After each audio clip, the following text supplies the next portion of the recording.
check it out. We got a rolling chassis. If you watched the last video, you saw how this all came together. If you didn't, you should go ahead and check that out. It's pretty fun. It's exciting stuff. So we got a chassis all together. Now it comes time for the body. And for that, I got a brand new gatekeeper cage that we're going to use. And I have a Zuul body. We're going to only use the cab. We're going to bolt this cab to that cage. Then we are also going to install this DBI printing cage into the Zuul body. So that's going to be exciting. That's what we're doing in this video. But first, there was an issue.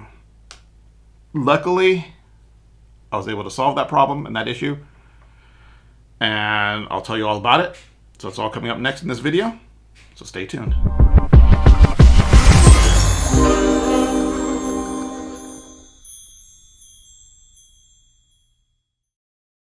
All right, so let's go ahead and talk about this problem. This being a four-wheel drive vehicle, it's important that all four wheels spin in the same direction. Well, unfortunately, the MT12 rear pumpkin and the B74 front gearbox spin in opposite directions, meaning that the front and rear wheels were spinning in opposite directions. Because the rear pumpkin on the MT12 is unidirectional, that means that the rear pumpkin or the rear differential can't be flipped. There's only one way that it can go in because of the way that the pumpkin is molded. So my only option was the front end, the front gearbox on the B74. Thankfully, that was easily fixed. On the inside of the gearbox, there is a little nub that's molded in that prevents you from putting the differential in the wrong direction when you're running a standard B74. Obviously, this isn't the standard B74, so I had to flip the front gearbox or the front differential.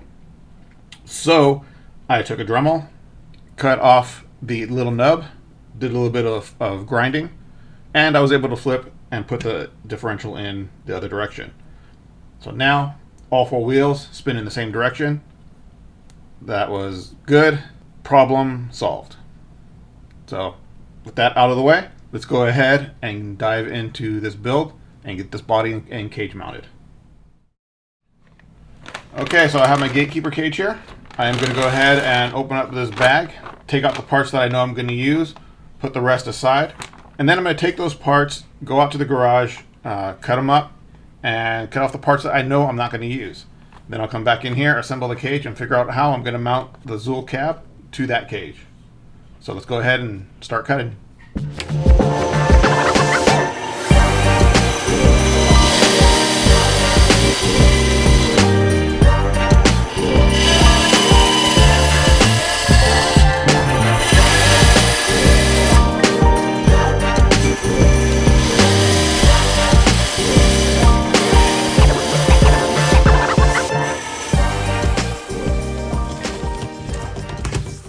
There we go. The cage is all cut up. Now just to put it together and figure out how I'm going to mount the Zuul body.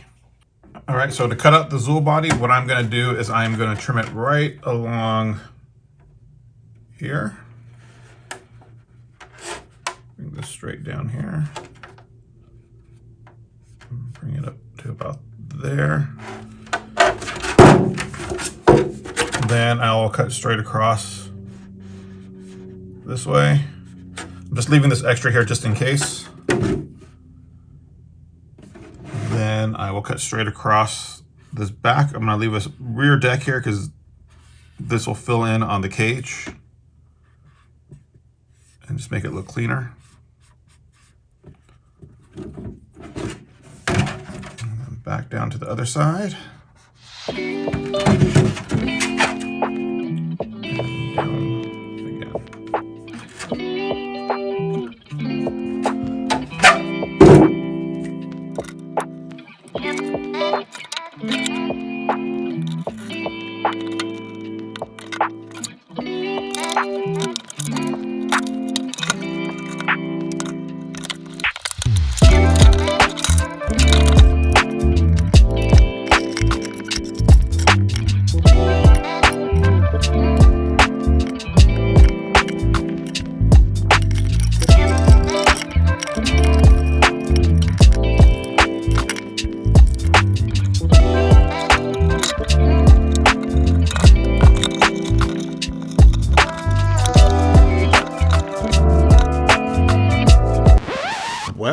it was about here that I made a mistake that I would later regret. They were too short to begin with, and now in this clip, I'm actually cutting them even shorter. I could have dealt with them the length that they were before I cut them again, but now they're completely useless. So I ended up having to find another set of cage side pieces and use those instead. Well, live and learn. Okay, I got the cage all cut out, and I got my cab all cut out and trimmed. The cab's gonna go on here like this.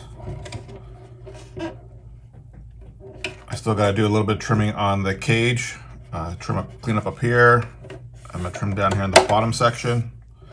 And I gotta trim the back section back here because this needs to clear the chassis.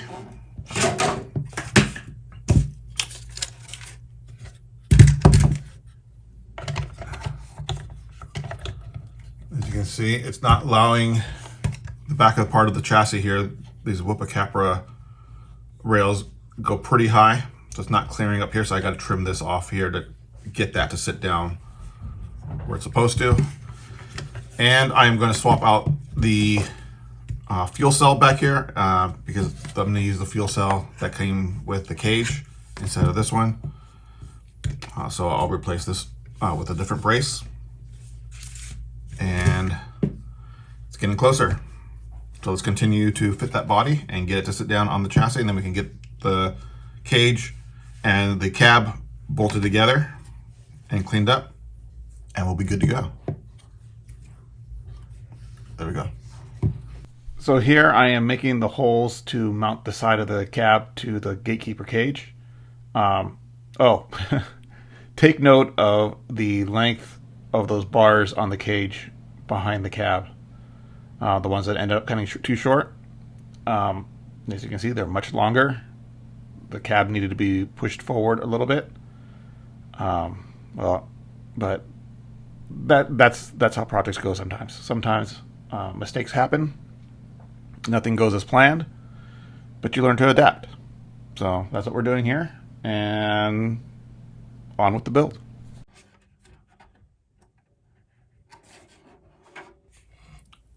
Okay, so now that I got the cage and the cab all mounted up together, it's time to get the inner cage inside of the cab. Now to do that, I need to trim off the bottom part here of the cage, of this inner cage, because this is going to interfere with the upper bar here on the gatekeeper cage. So I'm going to trim this up and then get this inside here, mount it up, and then the body will be good to go. All we have to do is just paint the body. But then I also need to address how I'm going to mount the body to the chassis. So we'll get to that in a little bit, but first, let's tackle this.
There we go.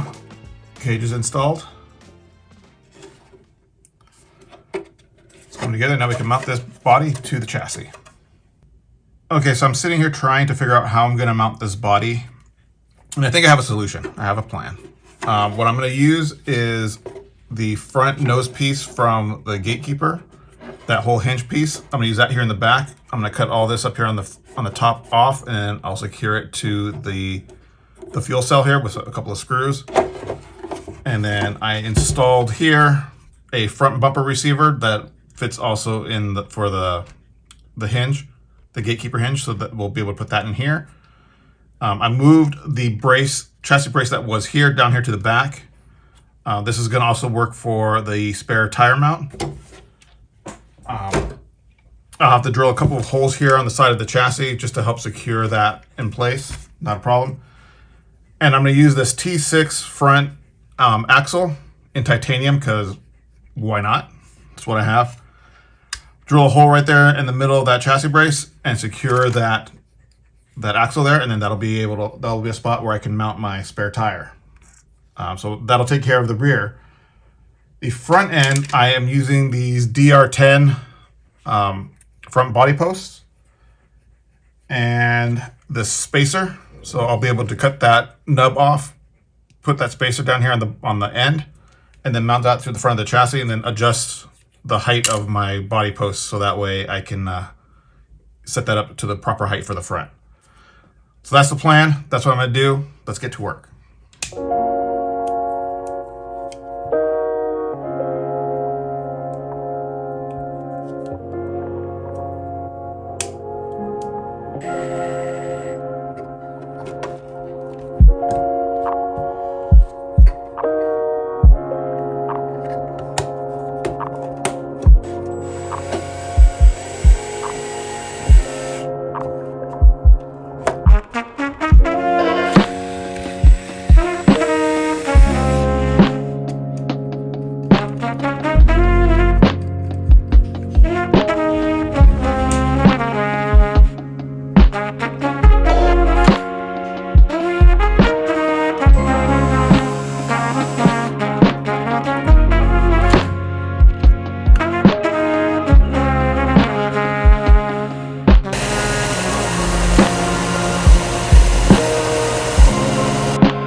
All right, so let's go ahead and open up our package from Boom Racing and take a look at these wheels. I think I made a good choice. I hope I did. And hopefully they sent the right ones, because it would suck if they didn't.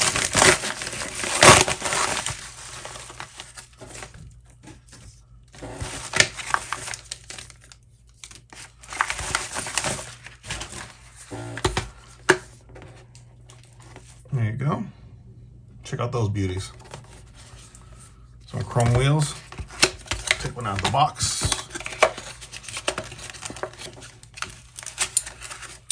Look at that. I think those are going to look really cool on that Zuul Runner. I still don't know how I'm going to paint it. If you have a suggestion, leave me a comment down below. We'll see. All right, on with the build. All right, here's the tires. Here's the wheels. Let's get these tires mounted onto the wheels and onto the chassis. So for the front wheels, I have these 1mm offset hubs that I'm going to use. If I just use the hubs that come with this, then the front end is going to be too wide. This will bring it back down to the proper width, and then I'll adjust the rear to be at the proper width. That's what I like about these wheels. Fully adjustable offset for any build. I ended up setting up the face of the rim on the outside, and obviously the lock ring goes on the back. So this is the shallowest offset that you can set these front wheels on. That will allow me to mount them on the car. It'll clear the steering knuckles, it'll clear the arms, and give us the perfect track width. All right, so the rear wheels are assembled. These are set up on the widest or the deepest offset. So the face of the rim is mounted to the back of both barrels, and then the lock ring is put in the back. It makes it for a deep rim, but it needs to be that way in order to get the front and the rear to match up or get close to it anyways. The front's still going to be a little bit wider than the back, which is fine. That's the way it has to be. That's the way that my two-wheel drive is. So this is going to work. Let's mount these up.